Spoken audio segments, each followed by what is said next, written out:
थे, गायों की सेवा करता था और जिस आश्रम में रहता था वहां के गुरुदेव शाम को प्रवचन करते थे तो सबसे पीछे बैठ के सुनता था। भोंदू को लगता था गुरुजी जो बोल रहे हैं ये बिल्कुल सत्य है, इसमें कोई झूठ नहीं है। एक दिन गुरुजी प्रवचन करते हुए बोले, यमुना के पल्ली पार भांडीर वन में ठाकुर जी गैया चराने आए। भांडीर वन का नाम सुनते भोंदू कान खड़े हो गए।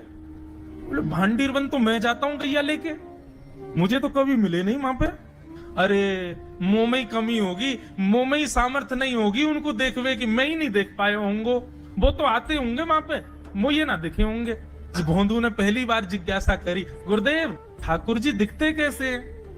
तो गुरुदेव भी हंस गया, अच्छा भोंदू पूछ रहा है, बैठ जाओ बताते हैं। मोर मुकुट पहनते हैं ठाकुर जी, और बोले दो कान हैं लेकिन कुंडल एक ही पहनते हैं। ठाकुर जी ऐसे पुष्प तोड़ के कान के ऊपर लगा लेते हैं, दोनों कानों में एक ही कुंडल को फेर फेर के पहनते। ठाकुर जी पीली पीताम्बरी, ऐसी ठाकुर जी पीली पहनते, पीली पीताम्बरी। माला कैसी पहनते हैं? ठाकुर जी ऐसी पहनते हैं पूरी पैरों तक जाए।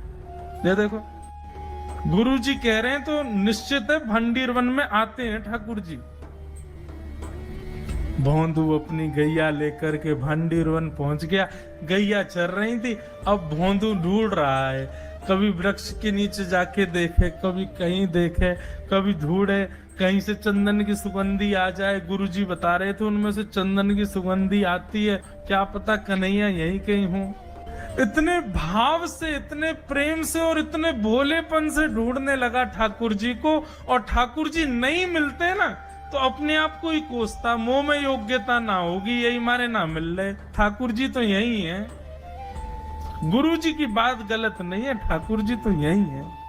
उसके उस सहज भाव पर, उसके उस सरल भोंदू पने पर ठाकुर जी रीझ गए। और इतने में ही भोंदू हताश निराश उदास बैठा था, खुद को कोस रहा था, मुंह में योग्यता ना है, मुंह ठाकुर जी मिलना है रहे। इतने में ही देखा सामने से असंख्य गायों का झुंड आ रहा है, और भोंदू ने जैसी उन गायों को देखा, ऐसी गाय कभी देखी नहीं, अलग गाय, सींग चमक रहे हैं, सींगों के ऊपर के भाग में सोने चांदी मढ़े हुए हैं, ऐसी ऐसी सुंदर सुंदर तंदुरुस्त गैया।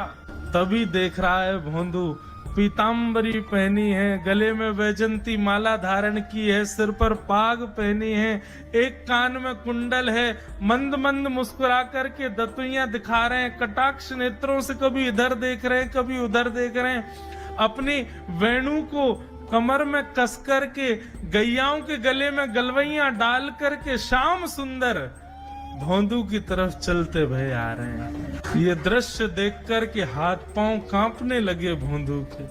उसको लगा मेरे पास तो आएंगे ही नहीं, है वहीं से मुड़ जाएंगे, अब मैं उनके पास जाके उनको असहज नहीं करूंगा, यहीं से देख लूं, यहीं से प्रणाम कर लूं।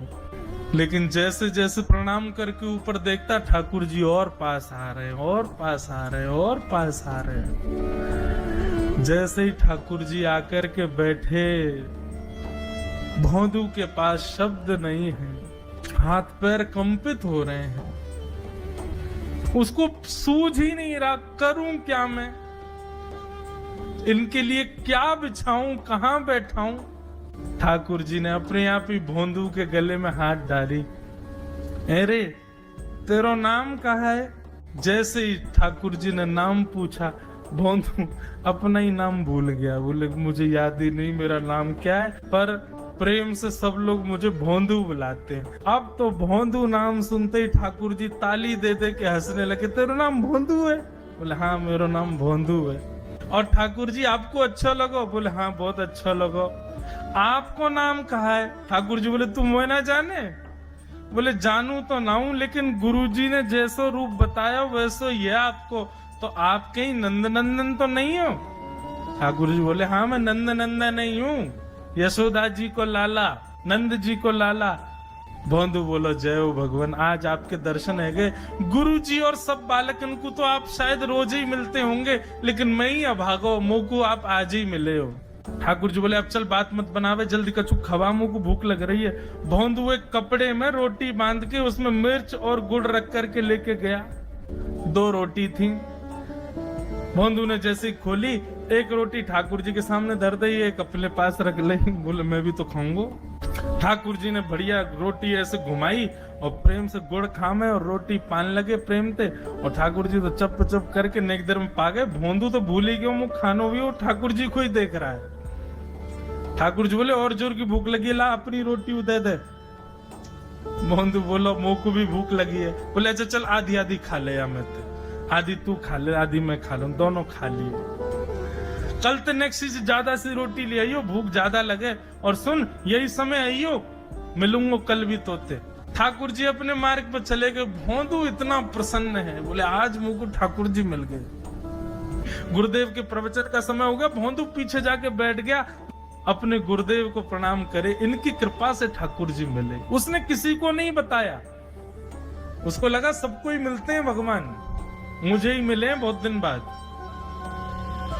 दूसरे दिन भोंदू खूब सारी सामग्री रसोई घर में इकट्ठा करके जाने लगा। किसी ने जाके गुरुदेव से कह दिया कि भोंदू बहुत सारी सामग्री ले जा रहा है। गुरुदेव ने जाके कही, भोंदू इतनी सामग्री ले जा रहा हो भैया, वो भंडारो करेगो का? नहीं गुरुजी भंडारो तो नहीं करूंगा, वो नंद नंदन नाम है, वो यशोदा नंदन मदन मोहन, वो अपनी गैया चरा के आए, कल भी आए, मेरी रोटी खा गए, मैं भूखो ही रहेगो कल। या हमारे ज्यादा सी ले जा रहा हूँ, बेचारे बहुत भूखे आए कल, कि उनको पेट भर जाएगा, मैं भी पा लूंगा, या हमारे गुरुजी आज ज्यादा सामग्री ले जा रहा हूँ। गुरुदेव ने मन में सोचा ये बात कोई और कहे तो अविश्वास किया जा सकता है, लेकिन भोंदू झूठ नहीं बोलता। भोंदू कभी झूठ नहीं बोलता, भोंदू की बात पर विश्वास करना ही पड़ेगा। गुरुदेव बोले सुन सुन ठाकुर जी आए थे? बोले हाँ। अच्छा उनका रूप कैसा था? जैसा रूप आपने बताया था ना गुरुजी बिल्कुल वैसा, ऐसे कटाक्ष नेत्र, मोती जैसे दांत, ठाकुर जी की मुस्कान ऐसी, पाग ऐसी, कान ऐसे। गुरुदेव के तो नेत्र बंद हो गए, वे सब अनुभव करने लगे। लेकिन गुरुदेव बोले रूप कैसा भी बता दे, चरण यदि इसने बता दिए तो मैं मान जाऊंगा कि ठाकुर जी थे। अच्छा तूने चरण देखे? बोले हाँ गुरुजी मैंने चरण देखे। चरण कैसे थे?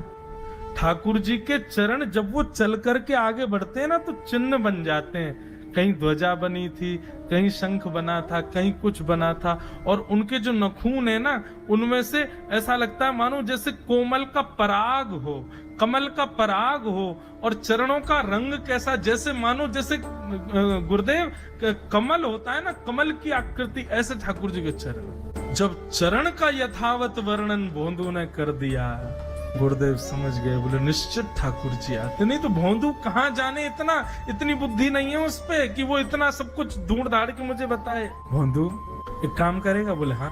ठाकुर जी आएंगे तो तेरे सखा बन गए? बोले हाँ। तो उनको लेकर के आश्रम आ जाए। भोंदू बोला कि इतने योग्य बालक हैं, लेकिन ठाकुर जी ने किसी से नहीं कही, मुझसे कही है। अगर मैंने ये काम नहीं किया तो मेरा जीवन व्यर्थ है। भोंदू को लगा ठाकुर जी सबसे ही मिलते हैं, गुरुजी किसी से भी कह के बुलवा लेते, मुझको काम दिया। भोंदू ने तो उसको अपने हृदय में ले लिया, अब ये काम मुझे करना है। बोले गुरुजी मैं वचन दे के जा रहा हूं, ठाकुर जी को मैं लेके आऊंगा।